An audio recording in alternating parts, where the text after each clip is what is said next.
Good afternoon, everyone, and welcome to the Monday Open. My name is Mark. I'm from Vantage Markets Australia, part of the private client group here.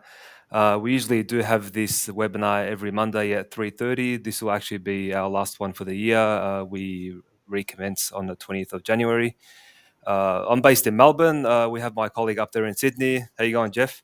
G'day, good. Christmas, Jeff. So yeah, we'll be covering the usual today. What's happened in the markets last week, what's upcoming this week, a bit of technical analysis, and some Q&A at the end.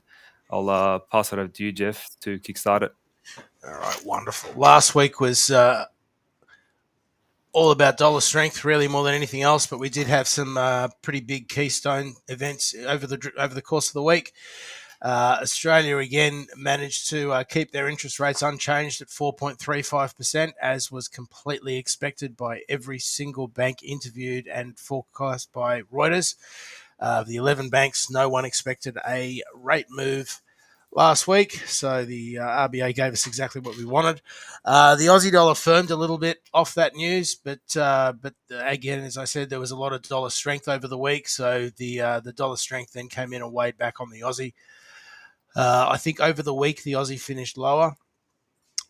We also had the Bank of Canada cut Canadian interest rates 50 basis points. That was broadly as expected. The comments after that in the press conference, they were tempering rate moves going forward into next year. Said pretty much paraphrasing that the hard work has been done and that rate cuts will be a little bit more moderate. So read 25 instead of 50. And then at the end of last week, we had a flagship, very strong Australian employment number. Again, the Aussie dollar actually firmed a little bit off the back of that and then weakened off into the end of the day. There's some interesting moves on the Aussie last week, Mark, with that the numbers coming in and the interest rate decision. How did you see the Aussie last week? Yeah, so the RBA's, I mean, they held as expected, but there were, I think they're expected to cut rates sooner rather than later. There was an article in Reuters basically saying 100% chance in April, about 57% chance in February. I mean, the data itself was like, especially the employment data, we saw a rally in the Aussie, but then it sort of got sucked all the way back down. Yeah, I mean, that's primarily from USD strength.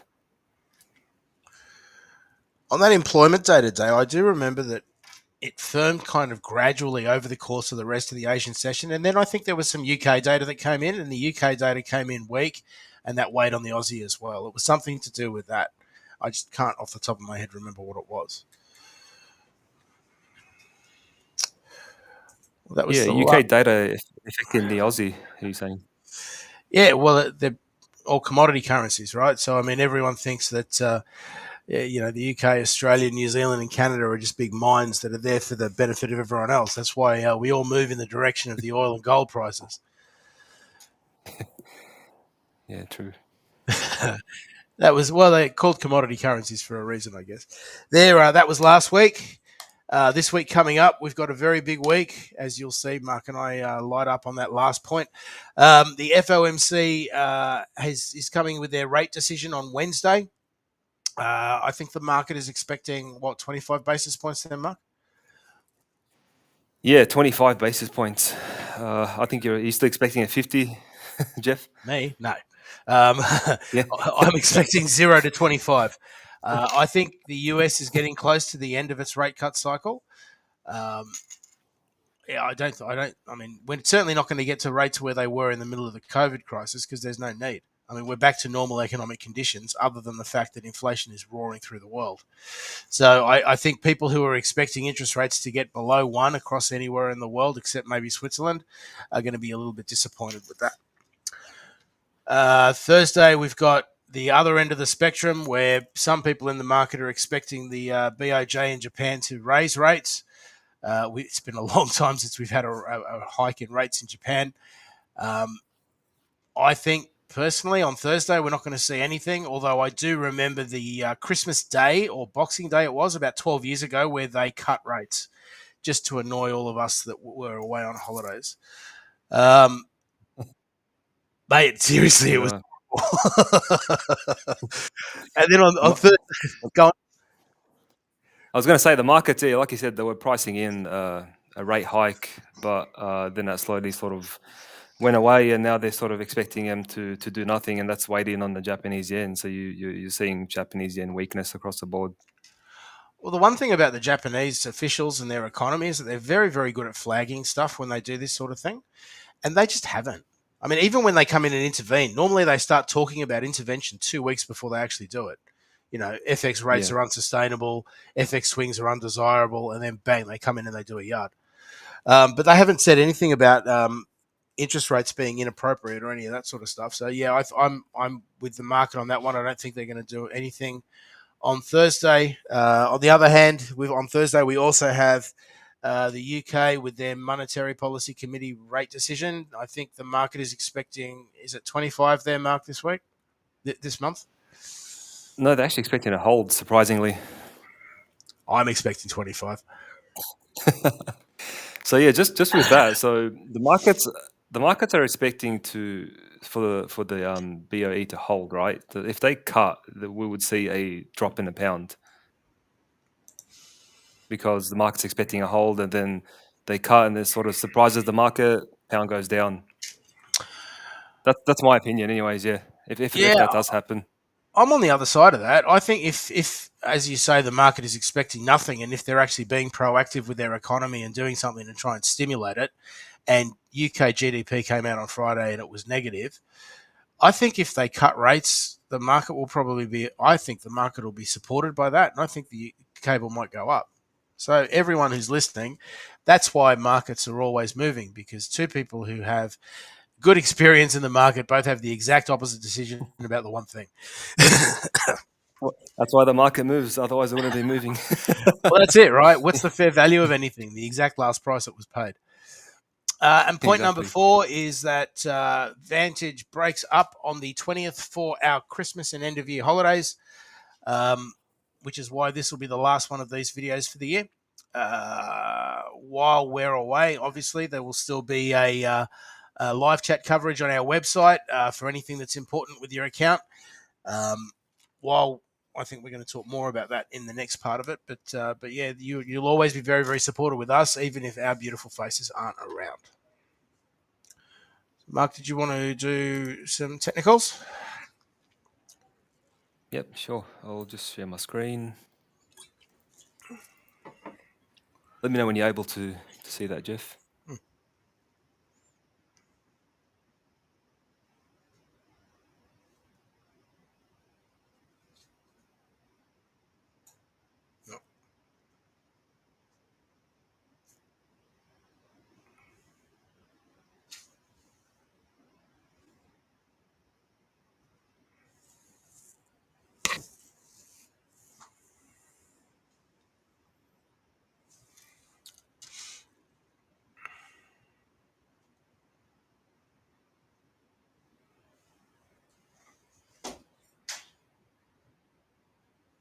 Euro JP daily chart.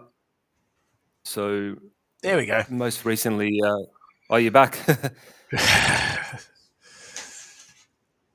Go on, You mate. have some Go. technical difficulties, did you? Yeah. All right. So yeah, just recently,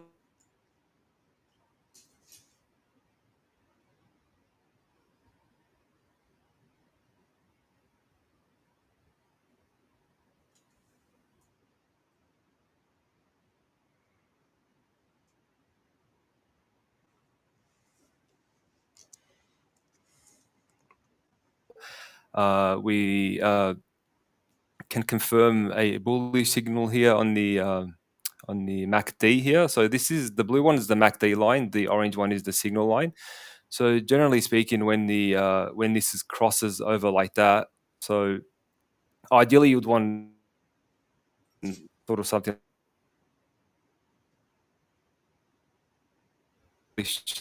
signal.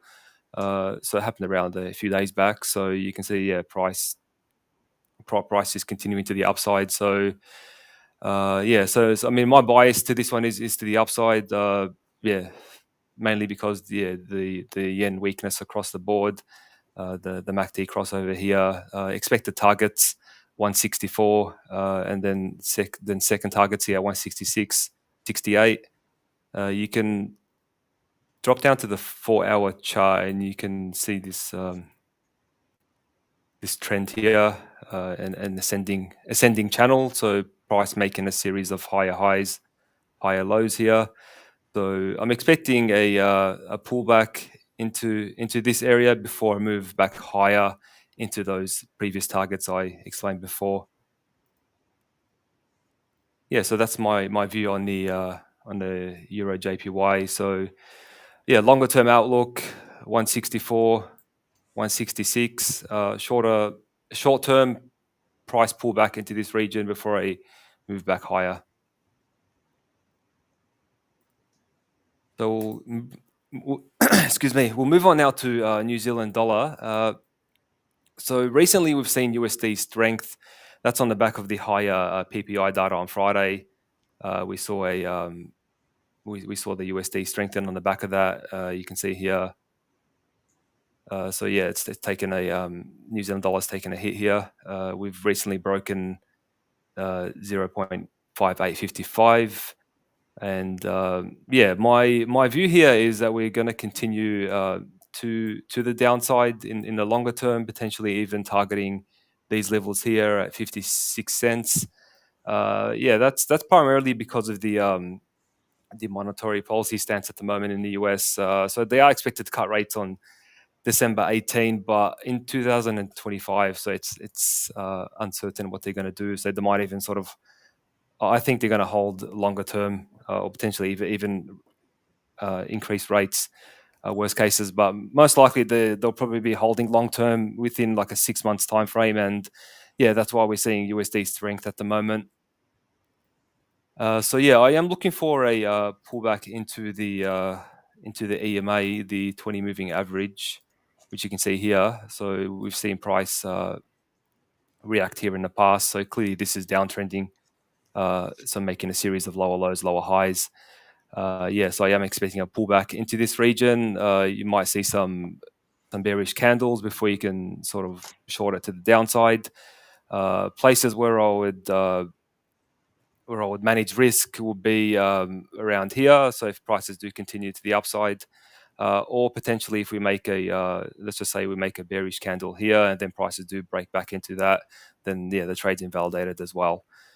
In the short term, you can potentially look for a retracement back up, and the RSI does actually indicate that. So if you drop down to a 4-hour chart, you can actually see some bullish divergence here on the RSI.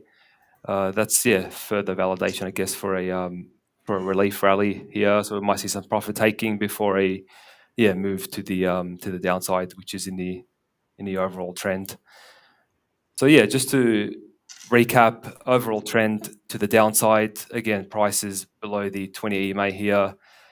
We might see a relief rally soon within the next couple of days into that region, and then we're looking for a move further to the downside, potentially targeting these areas here at 56 cents.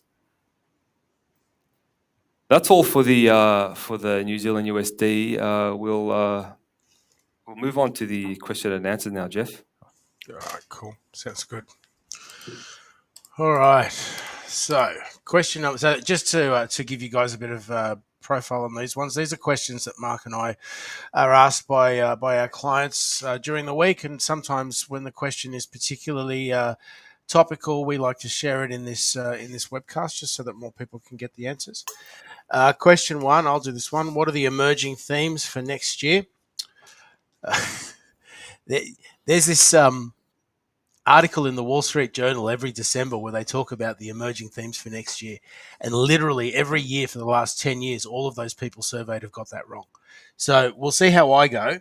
I think the big media story for next year within financial services is going to be the tariffs that Trump's talking about. Mr. Trudeau out of Canada has already said, well, you know what, you want to put tariffs on Canada, we're just going to replace the same tariffs on you. Tariffs are a little bit like that mutually assured destruction where everyone ends up doing the exact same thing to everyone and it doesn't have an impact. Um, so that I think tariffs is going to be like the major financial headline over the course of next year. He gets inaugurated. I think it's in the second week of January, so expect him to start firing off tariff comments pretty much straight after that. Number two, and this is one that I actually feel very strongly about. I think that we are nowhere near getting rid of inflation or taming inflation, as Paul Keating once called it. I think that inflation is going to come back with a vengeance in the second half of next year, to the extent that I think the US will be raising rates before the end of the first half of next year. So that'll look nice for them, because it'll look like they've gotten that completely wrong. Inflation obviously is the bugbear of every central bank and is the reason that the RBA is holding off so long before they start cutting here. There are some economists that are actually talking about the RBA completely skipping the easing cycle, holding rates steady for a long time, and then maybe starting to raise rates again. Inflation is a pretty big deal, and that's what we're looking at. The other one is OPEC Plus, which is the original OPEC members plus a stack of other ones, including Indonesia. I think it accounts for 8 of the top 10 oil producers in the world. They've had voluntary production cuts going through for all of this year and some of last year as well. Those production cuts are set to roll off over the next couple of months, and obviously when there's more production, there'll be more supply, and that should weigh on the price of gold. I remember when they said that oil was going to run out. It certainly hasn't run out yet. There's plenty of it. There's so much of it that they can't even pump as much as they want to. The other one, I think, or the two more, I think, are on interest rates. I think we will see Japanese interest rate rises over the course of next year. I don't think they'll be aggressive, and I don't think the market is going to be particularly impressed by them. But remember, they're coming off a very low base. They've had pretty much zero interest rates since the late 1980s. So for them to even increase rates by 10 or 15 basis points is a massive change in their interest percentage. And again, just on that inflation one, I think the US will be raising rates by the end of the year as well. So they're my themes, and feel free to write them down and tell me all the ones that I get wrong this time next year. What about question 2, Mark? You want to do that one? Yeah, sure. So question 2, what does multiple time frame trading mean? So what that generally means is that you're using multiple time frames to make a trading decision. So how you could practically use this is what is called a top-down analysis. So depending on how sort of fast-paced you are with your trading, you can use, for example, the daily chart as sort of like an overall bias of where the price might go. And then you sort of look at the 4-hour chart, look at what that's doing, and then you look at the hourly chart for your executions. If that's too fast for you, you can even potentially do a top-down analysis on the weekly, then on the daily, and you execute at the 4-hour. And if that's too slow for you, you can even move to the monthly, weekly, and then execute off the daily. So there's many ways you can approach it. Ideally, you want you want all time frames to sort of line up with your bias. So if you're looking at, for example, the weekly, daily, 4-hour chart, you would want all those to sort of look bearish. And if that does happen, it sort of gives your trade more likelihood of it actually working out. So that's a way to sort of use that. All right, good. They're nice and clear. I think it's always handy for everyone, no matter what way you trade, whether you're trading with technicals or fundamentals, that you should really look at multiple time frames. So in terms of us, that's us out for the year. Thank you guys all for listening. Our content suite is broad and growing, and at the moment, the ones that we have are the VIP trading room, which is an outstanding resource that we have. That Mark and I are logged into that all day long. We also have some analysts from the Everest Fortune Group. They can answer questions. They provide a little bit of analysis, and you can reach us through there. This video will be uploaded both there and to our YouTube channel when it's finished. We also have our weekly technical video that is uploaded every Monday, and the next one of those will be on the 13th of January. And we have our private client daily update, which is an email that goes out to our valued clients every morning, written by Mark and myself. If you want to be added to that list, please just send us a note or give us a call, and we can add you to that list pretty easily. Or if you find us in that trading room, you can just make that request there as well. Just to wrap up as well, we are finishing at the end of this week in terms of the relationship management group. You will still have live chat access on our website for anything that goes on with your account, so please don't feel like you're being left alone. The next one of these Monday Open videos will be on the 20th of January. So we look forward to resuming our transmissions then. Thank you very much, and Merry Christmas, Mark. Merry Christmas to you, Jeff. See you, mate.